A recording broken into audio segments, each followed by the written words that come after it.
अस्सलामुअलैकुम, BBN news में आपका इस्तकबाल है। मैं हूं सानिया। न्यूज़ की शुरुआत करते हैं हेडलाइंस से। राजा सिंह का PD एक्ट हाई कोर्ट में कलअदम, जेल से रिहाई, इश्तियाल अंगेज बयानात और सोशल मीडिया पोस्टिंग पर पाबंदी। बाबरी मस्जिद शहादत, लाल किशन आडवाणी समेत BJP के 32 कायदीन को मिली अदालत से राहत। और नोटबंदी पर मरकजी हुकूमत ने नहीं दिया जवाब, सुप्रीम कोर्ट ने किया नाराजगी का इजहार।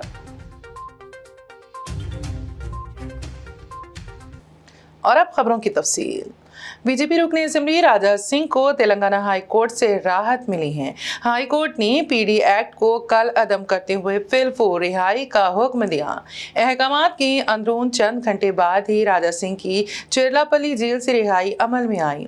चारशंबे को हाई कोर्ट ने अपने अहकाम में बात शराइत भी आयद किए हैं, जिनमें इश्तियाल अंगेज बयानात ना देने, जेल से रिहाई के बाद रैली मुनज़्ज़म ना करने और मुस्तकबिल में सोशल मीडिया पर कोई भी पोस्ट ना करने के लिए पाबंद किया है।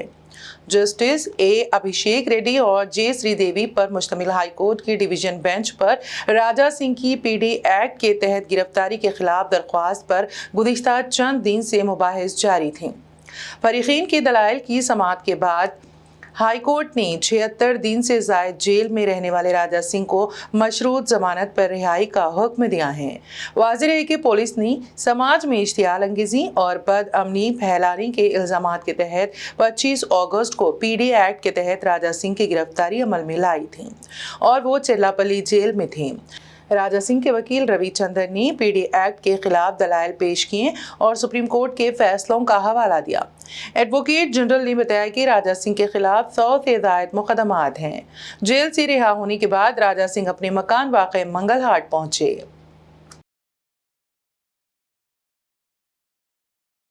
BJP की सीनियर कायदीन लाल किशन आडवाणी, मुरली मनोहर जोशी और उमा भारती समेत बाबरी मस्जिद की शहादत के मामले में 32 मुलजिमीन को अदालत से बड़ी राहत हासिल हुई है। इलाहाबाद हाई कोर्ट की लखनऊ बेंच ने बाबरी मस्जिद शहादत मामले में इन तमाम को बरी करने के स्पेशल CBI कोर्ट के फैसले के खिलाफ दाखिल की गई दरख्वास्त खारिज कर दी है। जस्टिस रमेश सिन्हा और सरोज यादव की ज़ेरे सदारत बेंच ने अयोध्या के रहने वाले हाजी महमूद अहमद और सैयद अखलाक अहमद की दरख्वास्त को खारिज कर दिया है। दरख्वास्त में बाबरी मस्जिद की शहादत के मुलजिमीन लाल किशन आडवाणी, मुरली मनोहर जोशी, उमा भारती, विनय कटियार, ब्रिज मोहन शरण सिंह, उत्तर प्रदेश के साबिक चीफ मिनिस्टर कल्याण सिंह और साध्वी रतंबरा समेत 32 कायदीन को अदालत के जरिए बरी किए जाने के फैसले को चैलेंज किया गया था।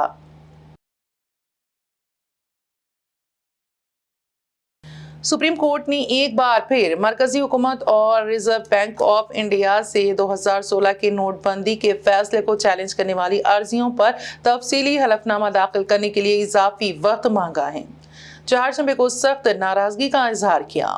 Justice S Abdul Nazeer, justice BR Gavai, justice A Bopanna, justice V Rama Subramanian और जस्टिस BV नागरथना की आईनी बेंच ने अटॉर्नी जनरल R वेंकटरमणी की दरख्वास्त पर मामले की समाअत फिलहाल मुलतवी कर दी, लेकिन एक हफ्ते के अंदर तफसीली हलफनामा दाखिल करने की हिदायत दी। अटॉर्नी जनरल ने इस मामले में तफसीली हलफनामा दाखिल करने के लिए एक हफ्ते का वक्त मांगते हुए साबिका हिदायत पर एहसान न करने पर बेंच से मुआज़रत की।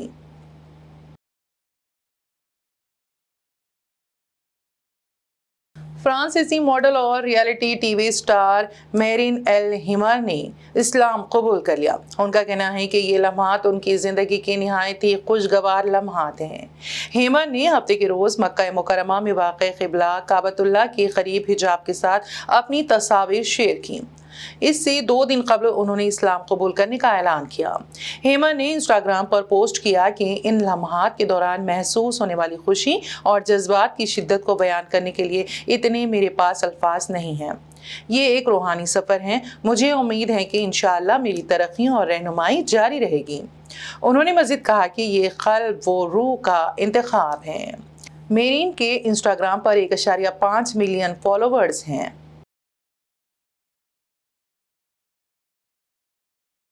शादी ना कराने से नाराज होकर कलयुगी बेटे ने अपनी ही बूढ़ी मां को कत्ल कर डाला। उसने मां को क्रिकेट के बल्ले से तब तक पीटा जब तक उसकी सांसें ना थम गईं। कत्ल का यह वाकया मध्य प्रदेश की राजधानी भोपाल का है। तफसीलात के मुताबिक भोपाल के कोहिफ्जा इलाके के खानू गांव की रहने वाली आसिमा फारूकी के 2 बेटे अताउल्ला और फरहान हैं। बड़ा बेटा अताउल्ला अपनी बीवी के साथ अपने ससुराल गया था। इस दौरान वालिदा और छोटा भाई फरहान घर में मौजूद थी। जब बड़ा भाई घर लौटा तो उसकी मां खून में लथपथ पड़ी थी। वो जख्मी मां को अस्पताल ले गया। डॉक्टरों ने उसे चेकअप किया तो उसे मुर्दा करार दे दिया। जब छोटे भाई से पूछा तो उसने बताया कि वालिदा छत से गिरने से जख्मी हो गई थी, लेकिन जब पोस्टमार्टम की रिपोर्ट आई तो पुलिस को कत्ल का सुराग मिला। जब छोटे भाई से पूछगछ की गई तो उसने पहले तो पुलिस को गुमराह किया, लेकिन कुछ सख्ती के बाद उसने कत्ल का राज खोल दिया। मुलजिम अक्सर YouTube पर डरावनी फिल्में देखता था और अपनी जिंदगी से परेशान था। उसने हॉरर फिल्म से ही अपनी मां को मारने का मंसूबा तैयार किया था। तेलंगाना राष्ट्र समिति के रुकन राज्यसभा वी रविचंद्रा की क़यामगाह पर एनफोर्समेंट डायरेक्टोरेट के हुक्काम ने छापा मारा। हैदराबाद की श्रीनगर कॉलोनी में वाक़ई उनकी क़यामगाह पर आज सुबह ईडी के हुक्काम ने धावा किया और तलाशी मुहिम जारी है। मालूम हुआ है कि ग्रेनाइट के ताजरीन के साथ रुकन पार्लियामेंट के ताल्लुकात के पस मंजर में ये धावा किया गया। वाज़ेह रहे, कल ही ईडी के हुक्काम ने हैदराबाद और करीमनगर में रियासती वज़ीर गंगूला कमलाकर की क़यामगाह समेत ग्रेनाइट के कई ताजरीन के मकानात और दफातर पर धावे किए थे। मालदीव की राजधानी माले से एक बुरी खबर सामने आई है। माले में आज यानी जुमेरात को गैर मुल्की कारकुनों के लिए बनाए गए घरों में आग लग गई, जिसमें 10 अफराद झुलस कर हलाक हो गए। इस हादसे में हलाक होने वाले 10 अफराद में 9 हिंदुस्तानी कारकुन भी शामिल हैं। आग लगने के इस वाक़े में कुछ लोग जख्मी भी हुए हैं। हुक्काम के मुताबिक आग से तबाह हुई एक इमारत के ऊपरी मंजिल से 10 लाशें निकाली गईं। बताया गया है कि इस इमारत की ग्राउंड फ्लोर पर एक गैराज था और इसमें आग लगने के बाद पूरी इमारत उसकी जद में आ गई और देखते ही देखते आग के गुब्बारे आसमान पर उड़ने लगे और चारों तरफ चीखो पुकार शुरू हो गई। कानपुर में वाक़ आईटी कैंपस में तेंदुआ के दाखिल होने से अफरा तफरी मच गई और लोगों में दहशत का माहौल है। पुलिस ने इलाके में अलर्ट जारी किया है। कानपुर पुलिस ने आवाम से एहतियात बरतने के लिए गाड़ी के जरिए माइकिंग कर रही है। ज़राए के मुताबिक जैसे ही जिले इंतजामिया को इलाके में तेंदुआ के दाखिल होने की इत्तला मौसूल होते ही सरगर्म हो गई। जिले इंतजामिया की इत्तला पर महकमे जंगलात के एहलकारों पर मुश्तमिल एक टीम इलाके में पहुंची और तेंदुए को पकड़ने की कोशिश तेज कर दी। उन्होंने कहा कि तेंदुए को पकड़ने की कोशिश की जा रही है और लोगों को एहतियात बरतने की हिदायत दी गई है। महकमे जंगलात ने कहा कि लोगों की चीखने चिल्लाने से तेंदुए को पकड़ना मुश्किल हो सकता है। पुलिस की एक टीम भी मौके पर पहुंच गई है। हालात को काबू में करने की कोशिश की जा रही है। और अब आखिर में एक नजर हेडलाइंस पर। राजा सिंह का पीडी एक्ट हाई कोर्ट में कलअदम, जेल से रिहाई, इश्तियाल अंगेज बयानात और सोशल मीडिया पोस्टिंग पर पाबंदी। बाबरी मस्जिद शहादत, लाल किशन आडवाणी समेत बीजेपी के 32 कायदीन को मिली अदालत से राहत। और नोटबंदी पर मरकजी हुकूमत ने नहीं दिया जवाब, सुप्रीम कोर्ट ने किया नाराजगी का इजहार। बीबीएन न्यूज में फिलहाल इतना ही। ताज़ा तरीन अपडेट्स के लिए देखते रहिए बीबीएन न्यूज। बीबीएन चैनल के व्यूअर्स के लिए एक अहम इत्तला, अब बीबीएन चैनल का टेलीकास्ट भारत भर में हो रहा है। हमारे व्यूअर्स भारत में कहीं भी टीवी पर अब बीबीएन चैनल देख सकते हैं। स्क्रीन पर बीबीएन चैनल की टेलीकास्ट डिटेल्स दस्तयाब हैं। इसके अलावा भारत भर में किसी भी एरिया में अगर आप बीबीएन चैनल देखना चाहते हैं तो आप अपने केबल ऑपरेटर को इसके लिए कह सकते हैं। आपकी डिमांड पर वो ज़रूर बीबीएन चैनल टेलीकास्ट करेंगे, क्योंकि बीबीएन एक फ्री टू एयर चैनल है। इसके लिए आपको सिर्फ हमारे दिए गए नंबर पर केबल ऑपरेटर से कॉल या व्हाट्सएप पर मैसेज करवाना है।